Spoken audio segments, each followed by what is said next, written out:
بتائیے گا جی سر، آپ نے آج یہ اپنا کیمپ لگایا گیا ہے خدمت خلق کی جانب سے، تو آپ نے اس کا وزٹ کیا ہے، کیا کہیں گے اس کے بارے میں؟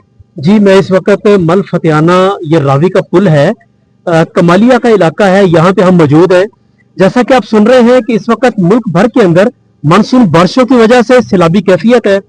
لاہور میں بھی، میں بھی لاہور سے آ رہا ہوں، لاہور میں بھی یہی کیفیت ہے، شدید بارشیں ہیں۔ سیالکوٹ میں یہ کیفیت ہے، اور کے پی کے اندر اور جی بی کے اندر اس وقت شدید سیلابی کیفیت بنی ہوئی ہے، نالے ابل پڑے ہیں، اور ملک بھر کے اندر یہی صورتحال ہے۔ تو اس حوالے سے ہم نے بہت ہی پیشگی اطلاعات کو مد نظر رکھتے ہوئے اس کی تیاریاں شروع کی۔ ان تیاریوں کے ہمارے 2-3 مراحل تھے۔ پہلے مرحلے میں ہم نے ملک بھر کے اندر اویئرنیس کمپین کی، اور یہ کمپین ہم نے یونیورسٹیز کے اندر، کالجز کے اندر، پبلک ایریاز میں، مارکیٹوں میں جا کے یہ کمپین کی کہ بھائی اگر سیلاب آ جائے، کوئی مسئلہ بن جائے، آپ نے کس طرح بچاؤ کرنا ہے۔ اگلا مرحلہ ہمارا یہ تھا کہ ہم نے نوجوانوں کے اندر یہ شعور بیدار کیا کہ آپ آگے بڑھیے، آپ تیراکی سیکھیے۔ ہم نے الحمدللہ ہزاروں نوجوانوں کو ان 3 ماہ کے اندر تیراکی کے بڑے بڑے کورسز کروائے ملک بھر کے اندر۔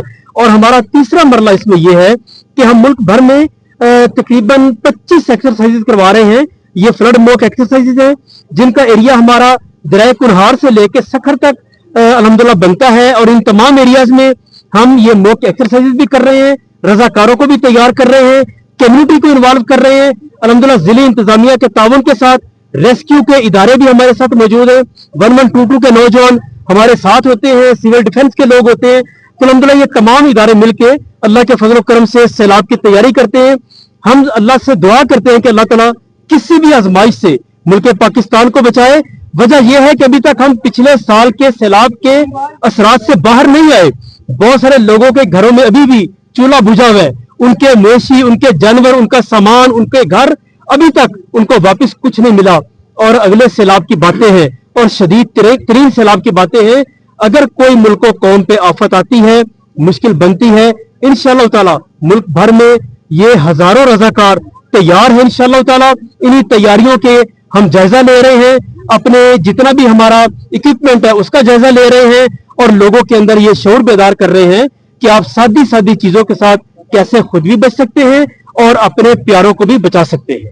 جیسا آپ نے بتایا کہ وہ آپ سے کس انداز میں تعاون کریں کہ آپ کے یہ تمام معاملات یا جو آپ کی کوششیں ہیں وہ بہتر انداز میں ہیں۔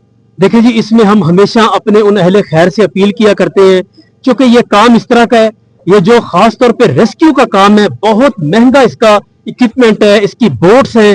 جب پانی چڑھ جاتا ہے اس وقت بوٹس خریدنے کا وقت نہیں ہوتا، ہمیں بوٹس چاہیے، ہمیں بہت ساری اس طرح کی چیزیں چاہیے، اور پھر اس کے بعد جب ریہیبلیٹیشن کا پروسیس آتا ہے، یہ ایک لمبا کام ہوتا ہے، اس میں وقت ہوتا ہے۔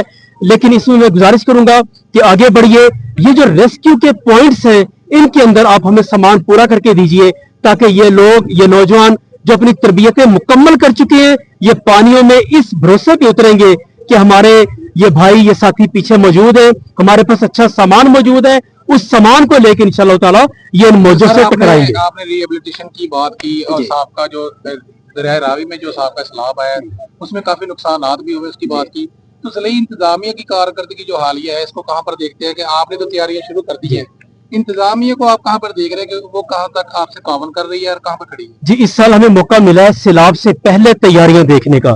ضلع انتظامیہ واقعتاً چوکنی ہے، چوکس ہے۔ ہمارے ہر پروگرام میں ضلعی ذمہ داران موجود ہوتے ہیں، ڈی سی صاحب تقریباً تمام پروگراموں میں ہمیں ہوسٹ کر رہے ہوتے ہیں، اے سی صاحب موجود ہوتے ہیں، 1122 کا ادارہ ماشاءاللہ ہمارے ساتھ پوری قوت کے ساتھ موجود ہوتا ہے۔ ہم ان کے پورے میکانزم کو دیکھ رہے ہوتے ہیں، ان کی مہارتوں کو دیکھ رہے ہوتے ہیں، ہم ان سے سیکھ رہے ہوتے ہیں، وہ ہم سے سیکھ رہے ہوتے ہیں۔ تو یہ سلسلہ ہمیں ہر جگہ دیکھنے کو ملا ہے۔ تو میں اللہ کا شکر ادا کرتا ہوں، ادارے اپنی ذمہ داری اس وقت پوری کرنے کی کوشش کر رہے ہیں، چوکنے ہیں، خبردار ہیں۔ تو اللہ تعالیٰ عافیت رکھے، اگر کوئی مسئلہ بنتا ہے تو مل کے انشاءاللہ تعالیٰ اس پہ ایفرٹ کی جائے گی۔ سر یہ بتائیے گا، کمالیہ، پیر محل اور سندینے والی دریا کو ٹچ کرتے ہیں، دریا راوی کو، یہاں پر آپ کی ڈپلائمنٹ کتنی ہے، کتنے افراد آپ کے یہاں پر موجود ہوں گے، کتنی آپ کی بوٹ موجود ہوں گی، اور کتنے آپ کے کیمپس یہاں پر موجود ہوں گے؟ جی، اسپیشلی اس پوائنٹ کو اگر فوکس کر کے دیکھا جائے، 500 رضاکار انشاءاللہ تعالی ہمارے یہاں پہ ایک فون کال کے اوپر موجود ہوں گے۔ یہاں ہماری بوٹس موجود ہوں گی، یہاں پہ انشاءاللہ ہم میڈیکل کیمپ لگا سکیں گے فوری طور پہ، ڈاکٹرز ہمارے پینل پہ ہیں۔ ہم نے سب کو اویئر کیا ہوا ہے، ہم نے سب کو تیار کیا ہوا ہے کہ بھی اگر فوری ضرورت پڑ جائے تو آپ نے پہنچنا ہے, آپ نے آنا ہے, اپنے اکوپمنٹ کو بہتر کر رہے ہیں, کچھ خرید رہے ہیں, کچھ کی ہمیں ضرورت ہے انشاءاللہ اس کا انتظام کر رہے ہیں. تو یہ تیاری اس وقت جاری و ساری ہے. یہ بتائیں گے حکومتی سطح پر آپ سے کوئی تعاون کیا جا رہا ہے, گورنمنٹ جو خرید رہے ہیں آپ, جو آپ کے پاس جو مسائل ہیں اس حوالے سے حکومت سے کام؟ جی ہم اس پہ اللہ کا شکر ادا کرتے ہیں کہ حکومت ہمیں روک نہیں رہی, یہ ان کی بڑی مہربانی ہے کہ ہمیں کام یہ کرنے دے رہے ہیں. وگرنہ سچی بات ہے کہ این جی اوز کی عام طور پہ راہوں میں رکاوٹیں ہی ہوتی ہیں, کیونکہ اس میں حکومت یہ سمجھتی ہے کہ پتہ نہیں ہماری کارکردگی کو یہ لوگ چیلنج کر رہے ہیں. پچھلے سال کچھ واقعات ہوئے تو اس سال ابھی تک تو الحمدللہ اللہ کا فضل ہے کہ حکومت نہیں روک رہی. میں سمجھتا ہوں یہی بہت بڑا تعاون ہے, اور ضلعی انتظامیہ کا ہر موقع پہ ہمارے ساتھ کھڑے ہونا یہ اس کی دلیل ہے کہ الحمدللہ معاملات چل رہے ہیں آگے. آخر میں اپنے کارکنان اور عوام کو کیا پیغام دیں؟ جی کارکنان کے لیے میرا پیغام یہی ہے کہ اس وقت جو ہے نا بغل بچ چکا ہے, الارمی صورتحال ہے, ملک بھر کے اندر سیلابی کیفیت ہے, تیاری میں رہیں, بالکل اویئر رہیں. آپ کو رات کو بلایا جائے, آپ کو دن کو بلایا جائے, تو آپ نے اس حوالے سے خبردار رہنا ہے. اپنے تمام جو آپ کے ذمہ اکوپمنٹس ہیں ان کو تیار رکھنا ہے, اور تمام گیجٹس جن کی ہمیں عام طور پہ ضرورت ہوتی ہے ان کو آپ نے بالکل تیاری حالت میں رکھنا ہے. انشاءاللہ جیسے اطلاع ملے ہم نے ریسکیو کے لیے اور مدد کے لیے, خدمت کے لیے پہنچنا ہے انشاءاللہ تعالی.